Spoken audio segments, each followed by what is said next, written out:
biar aku tambah cerdas secara spiritual. Nah, diawali dari kesadaran kekinian kedisinian. Nah, ini mari kita bangun sekarang kecerdasan spiritual kita. Pertama-tama diawali dari penerimaan, ridho terhadap situasi kita hari ini apapun itu. Jadi awal ridho ini akan jadi kunci. Awal penerimaan ini akan jadi kunci. Kalau di awal kita sudah tidak terima, kita sudah menyangkal, kita sudah tidak puas, sulit kita menghidupkan kecerdasan spiritual kita. Yang ada hanya mengeluh-mengeluh, protes-protes, dan lain sebagainya. Maka yang pertama penting kesadaran kekinian kedisinian. Jadi cuma untuk menerima itu kan kita harus tahu yang kita terima itu apa. Nanti jangan-jangan ada yang bilang, tidak ada yang ngirim Pak, saya nerima apa juga. Jadi situasi kita hari ini, kondisi kita hari ini. Nah, untuk tahu situasi yang harus kita terima, disitulah pentingnya ilmu. Jadi pengetahuan, baik tentang diri kita maupun tentang situasi lingkungan di sekeliling kita. Oh iya, saya sadar aku ini sampai detik ini masih orangnya pemarah. Saya terima dulu. Jadi banyak orang yang pemarah tapi tidak ngaku kalau dia pemarah. Maka kesadaran untuk kekinian kedisinian itu penerimaan diri yang itu diawali dari ilmu, pengetahuan kita tentang diri kita sendiri. Aku ini tipe yang orang gimana sih? Nah, diterima dulu, jangan diingkari, jangan denial. Kalau sudah, baru niat, azam yang kuat, niat. Saya masih pemarah, saya tahu, tapi aku akan berusaha untuk lebih baik. Nah, ini niat untuk jadi lebih baik. Setelah kita terima diri kita apa adanya. Jadi ridho, niat, kemudian yang ketiga, refleksi tentang hakikat diri kita yang sejati. Kalau ini ideal. Aku itu seharusnya bagaimana sih? Nah, ini idealnya, yang nomor 3. Jadi ini mungkin aspek tafakkurnya. Yuk kita pikir, aku itu harusnya gimana? Mengapa sih Allah itu menjadikanku seorang muslim yang hidup di Indonesia, di desa ini, punya saudara seperti ini, teman-temanku kok tipenya gitu semua, dan lain sebagainya. Jadi kita memahami kalau begitu aku harus apa? Aku harus bagaimana? Diriku harus dibentuk seperti apa? Nah, ini refleksi tentang hakikat diri kita. Kemudian saatnya berjuang, niat yang kuat, kemudian kita tahu target tujuan kita yang ideal tadi, kemungkinan kita akan bertemu banyak halangan dan rintangan. Di situ saatnya kita menaklukkannya. Jadi kita mungkin ketemu kemalasan kita sendiri, kita ketemu teman yang tidak mendukung kita, macam-macam. Nah, itu halangannya. Saatnya kita menaklukkannya. Tapi lagi-lagi kita juga harus ngerti ilmunya. Jadi nanti di setiap tahap itu kuncinya ada di ilmu. Kita harus tahu halangannya apa. Oh, ternyata halangannya itu nafsuku sendiri. Oh, ternyata halangannya itu lingkungan sekelilingku. Oh, ternyata halangannya itu. Nah, ini yang harus dibersihkan. Kalau dalam tasawuf, ini fase ketika kita bersih-bersih diri, namanya takholli. Setelah itu kita belajar kemungkinan-kemungkinan yang bisa kita tempuh untuk meningkatkan diri. Saya itu bisa lebih baik kalau pakai jalan ini. Pakai jalan ini juga bisa, pakai jalan itu juga bisa, Pak. Ada banyak kemungkinan. Nah, tapi dari banyak jalan nanti kita pilih satu kan tentunya. Ya ada banyak jalan kan tidak mungkin kita pilih semua. Nanti pening sendiri. Kalau sudah kita pilih satu, ya kita jalan di satu itu. Meskipun kita sadar orang lain mungkin ngambil jalan yang berbeda, monggo saja. Dan kita komitmen di jalan yang satu itu. Fokus di jalan yang kita ambil untuk memperbaiki diri tadi. Banyak kita hari ini sudah menetapkan mengambil satu jalan, tapi tidak fokus di jalan yang diambil, malah fokus di jalannya orang lain untuk mencari keburukannya jalannya orang lain. Hari ini kan banyak begitu. Saya sudah ambil rute ini deh, tapi kita tidak jalan-jalan. Yang kita lakukan hanya ngeritiki orang lain yang ngambil jalan yang berbeda. Wah, jalanmu salah, jalanmu sesat ke sana, yang benar ke sini, yang paling bagus ini. Jadi kita ribut menyalahkan jalannya orang lain, tapi kita sendiri tidak jalan-jalan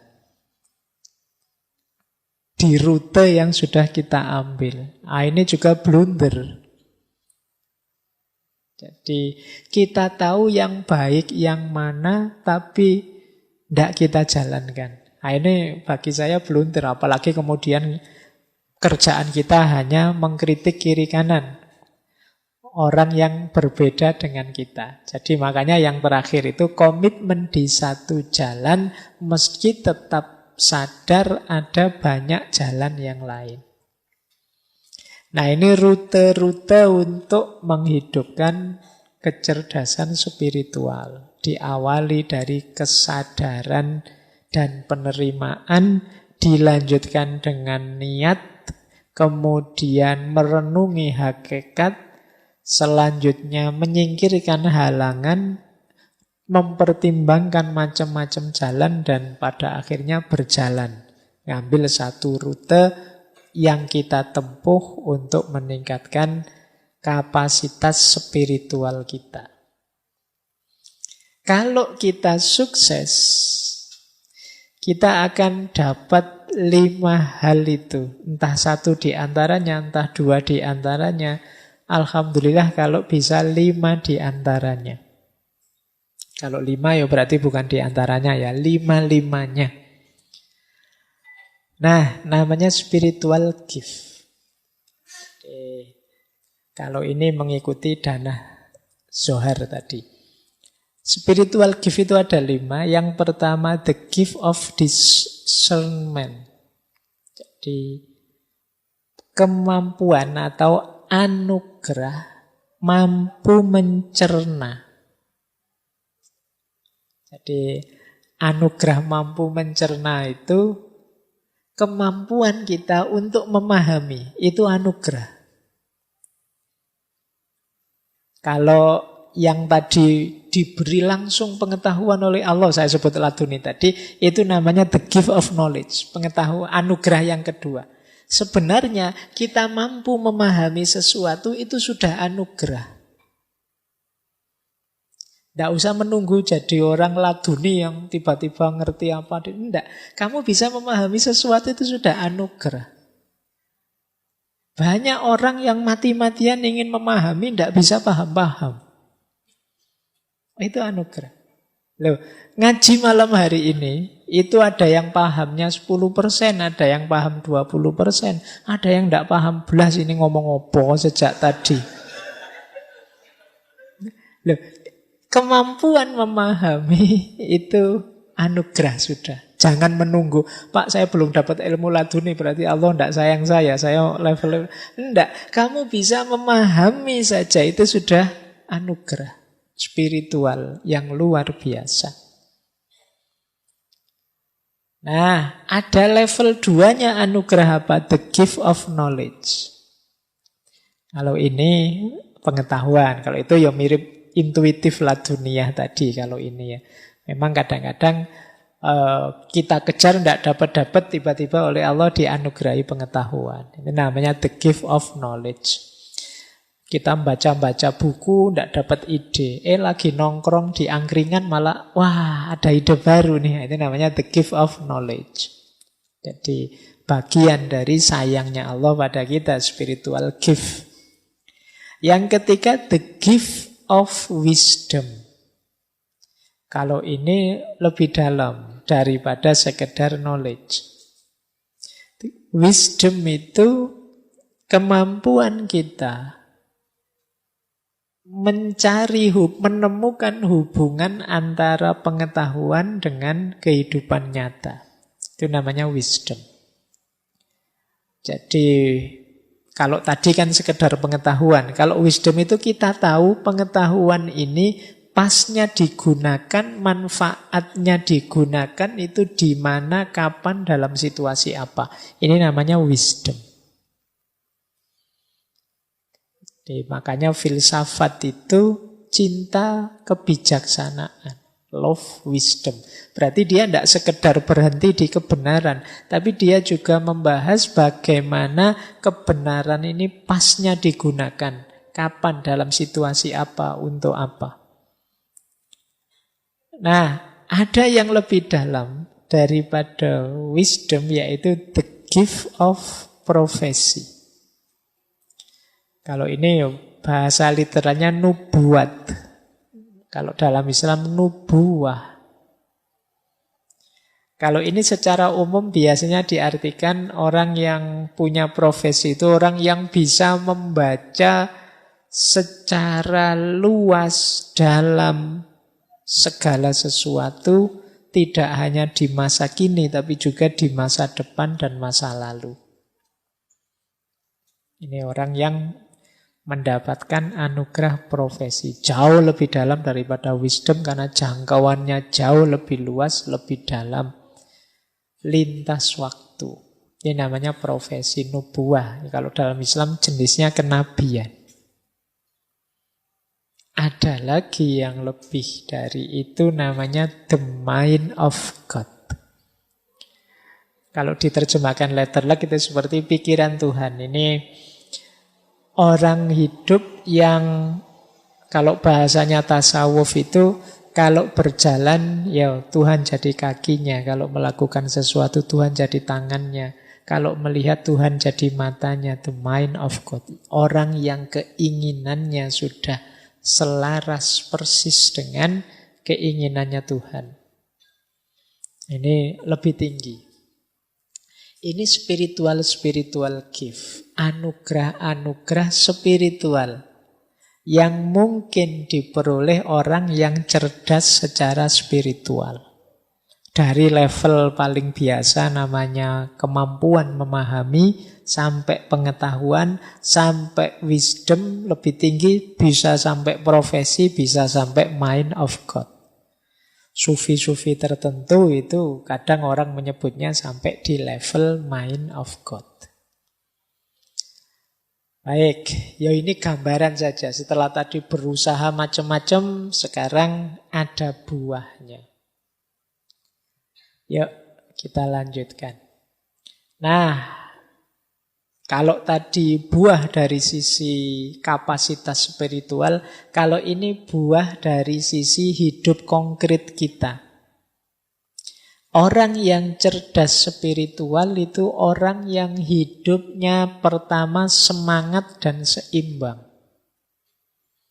Jadi bukan orang yang loyo, males-malesan, rebahan tidak jelas, tapi semangat, penuh semangat. Dan seimbang. Seimbang itu ya tidak terlalu kayak tadi loh. Tidak terlalu berat di spiritualnya saja, melupakan emosional, melupakan intelektual. Tapi ya imbang, ya dunia ya akhirat. Ya lahir ya batin. Tidak kok batinnya canggih luar biasa, tapi lahiriahnya sakit-sakitan. Tidak, seimbang.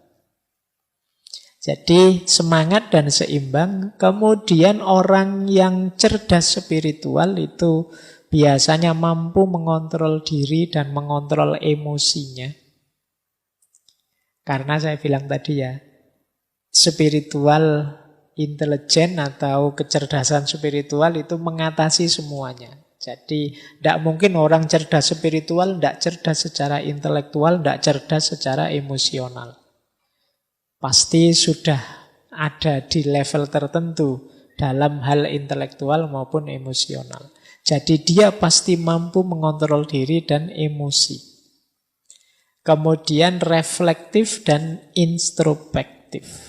Jadi mampu muhasabah. Orang yang hidupnya tidak asal-asalan, tapi hidup yang serba hati-hati, penuh refleksi. Nah, kemudian cerdas spiritual itu orang yang siap naik dan siap turun. Dalam tanda petik ya. Nanti jangan diartikan retterlek. Jadi siap naik itu orang yang sukses, ayo siap mentalnya, gagal juga tidak masalah, siap juga. Ditakdir seneng, alhamdulillah. Ditakdir susah, ya innalillah, semuanya miliknya Allah. Nah ini orang yang cerdas secara spiritual. Bukan orang yang kalau seneng lupa diri, kalau susah putus asa. Berarti kurang cerdas secara spiritual. Kemudian cerdas spiritual adalah orang yang mau berjuang sekaligus mau berkorban. Jadi, ya ndak nyari enaknya saja terus. Banyak orang yang ketika berjuang, ayo siap aku berjuang. Begitu ditagih pengorbanannya, nanti dulu kalau itu. Ayo wis kita sukseskan program kita ini. Tapi ini biayanya besar loh. Oh, kalau itu nanti dulu. Pokoknya kalau ditantang siap, tapi begitu ditagih pengorbanan terus mengkeret semua. Nah, orang yang cerdas spiritual yo siap berjuang sekaligus siap berkorban. Nah, termasuk yang keenam, cerdas spiritual itu hidup dalam cinta dan pengabdian. Jadi hidup yang tidak egois, hidup yang ingin kesuksesan tidak dinikmati sendiri tapi juga berbagi dengan yang lain. Penuh cinta dan pelayanan pada sesama. Nah, ini ciri-ciri cerdas spiritual.